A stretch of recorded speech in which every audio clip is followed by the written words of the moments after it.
Hello everyone, I'm Jasiek and welcome to my show. It's not really a talk show because I don't have a sidekick or a band, but it is what it is. So today, for my very first episode, I'm very pleased to welcome a dear friend of mine, a young businesswoman who is taking the ice cream world by storm. Please help me welcome Cally Razes. Welcome to the show. Hey, thanks for having me. haven't seen you in so long. I know. I'm glad to be here. Have you sit down in your own house, your couch? Yes.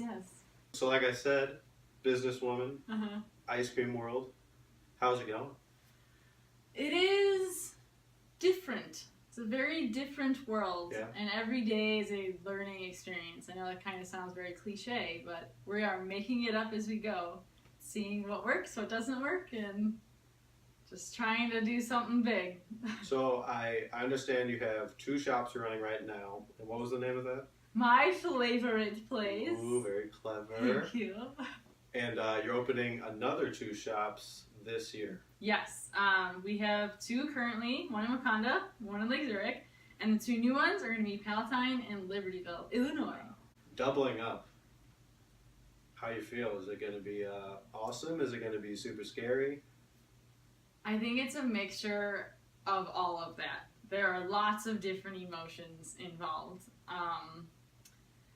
Definitely excitement, because it is very exciting. It's something new. Change is always very exciting, but then also there's the anxiety of there's so much to do, and can I be in all places at once? And you put so much effort into something and you want it to be done well. Of course, it's your baby. Yeah, exactly. Like, you're raising it. Like, you've been doing it for so long, and it's constantly growing and changing. So, overall, it's a positive excitement feeling. Gearing towards having to deal with a group of high schoolers, some college-age kids, is it easy? I mean, we're not that far away age gap-wise. Right. Is it, I can't even imagine. Right? Oh gosh, it's very eye-opening. And humbling in a way. You forget how much older you are than they are. Yeah. Like, you don't feel that much older, but like, we're 10 years older than average high school kid, Don't remind me. Right? Like, I don't feel like that. I feel like that was just yesterday, but the amount of stuff that you do in 10 years is a lot. And yeah, they're an interesting high schoolers, my goodness. Were we like that? I don't know. That's a great question. Right? I'm always assuming I'm better, but Right. You never really know. Probably not. So, well, hey, I'm very proud of what you're doing. Thanks. It's been fun to kind of see you mature in this career path you got going. Thank you. I appreciate that. Don't be modest, Yeah, right? But on a more serious note, Okay. because I like to get serious on this show that you have no idea about because it's new. I want to ask a serious question, and maybe we can have a good conversation about it. Okay.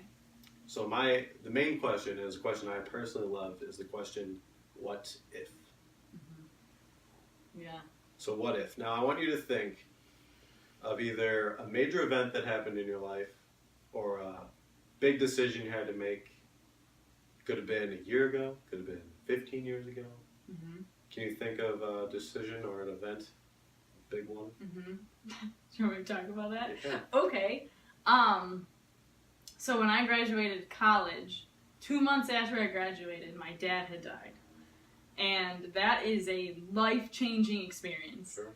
Yeah, especially like right when you finish college, you're like, oh my gosh, like now you're going into the real world. Like, what do I do with myself? It's all unknown, uncharted territory. So then having that and like having to, oh my gosh, the amount of responsibility that came after that, and it was just so different than what the other average 21, 22-year-old is doing, Yeah, so I think like that was the point in my life where like, the movie Back to the Future where Doc is like drawing on the board and he's got like, the two parallels. So it's like this point and it like split off into two parallel universes.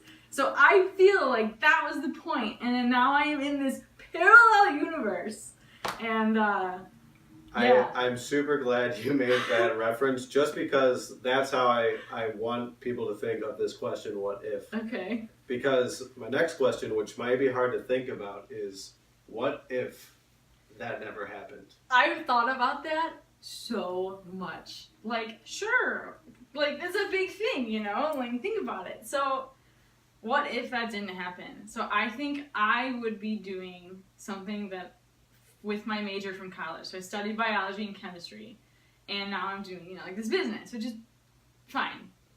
Like, it's what I'm doing. I really enjoy doing it, says the point. So, I would be doing something with biology, and I don't think I'd be living in Illinois. I think I'd be somewhere like a park ranger or climbing mountains and like teaching people stuff, because I'm very outgoing and like I want to teach them about, I don't know, the environment, or like I really like water too, so maybe like on an ocean, or I don't know. So you don't know. Travel. Right, I would love to travel. Yeah, but and like have a job with that, so you get paid to travel. That would be the best. Yeah, I would love to travel. Right? Get a job and get paid for it. Yeah. So, I don't know. Yeah. I mean, yeah, it's a crazy thing to think about, because having not lost a parent, I've considered it myself of what would have happened if I had lost a parent, or even both parents. Right. I don't know what I would do. And it's one of those things where you really can't think of it until it happens. Yeah. Because I think it's just too hard. Mm-hmm. I even thought about what happens if my little dog dies. You know, I don't want to deal with that. It's so sad. It's so sad. Yeah. It's just, I think it's kind of human nature to avoid that completely. Mm-hmm. There are other things where you could consider what if, and, you know, be like, oh yeah, that'd be great. Like, what if I had a Lamborghini? Sure. You know, I'd just be driving down the streets, everyone would love me. Yeah. And that'd be a happy thought. But, you know, that's easy to think about. Right, But it's right. not easy to think about something like that. Yeah, something so... I mean, everybody has to go through it at some point in their life, you know? Exactly. So it's just a matter of when and where you are in your life and how you handle it. And it's a lot. But time helps. And Sure. then you kind of figure out who you are among all that, because it changes you. And yeah, I think you learn a lot. It's a big learning experience. Yeah. So. Grow as a person. Oh, yeah. Yeah. Is there any advice you would lend anyone that may be watching that may have gone through this, or, you know, it could happen to anyone in any day? Right. I would recommend for whoever plan, like have a will in place. I know it's really kind of like, you don't really think about that. And no one even wants to really do that. Either, right, you know? because it's kind of depressing, you know? But it's such a good thing to have in place, because, like, seriously, what if? What if I go and drive down the street and I get in a car accident and die or something? You know, you want to think you live forever, and everybody lives forever, but you don't. And so plan for it a little bit, whatever you can do, because it makes everybody's lives easier afterwards. Because then, the person that dies, your life just ends. So it's just over. Okay, but it's the people that are still alive that have to somehow figure out how to live their life with having, so. I think you're right. I think there's a huge kind of responsibility that comes with being someone that could die. I mean, we're all going to die, but I think it's smart on both ends to have just a talk, a good sense of communication at some point, to just be like, hey, it's going to be super uncomfortable, Right. but we should probably go over what could happen, and if it does, be able to kind of plan things out for everybody. Totally. And to know, like, the wishes of everybody, too. Sure. You know, I don't know. It's hard talks, but yeah, important to have them. Mm-hmm. So. Well, hey, thank you for sharing. Yeah. I'm really glad you were my very first guest. Cool, me too. So, everyone, thanks for watching, and stay tuned for another episode.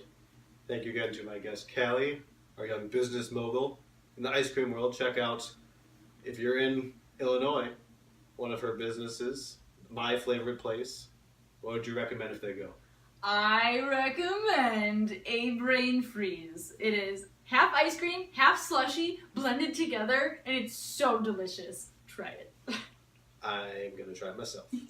So opening very soon. Another 2 shops just around the corner. Some warm weather, hopefully. Yes. So stay tuned, guys, till next episode. Thanks for watching.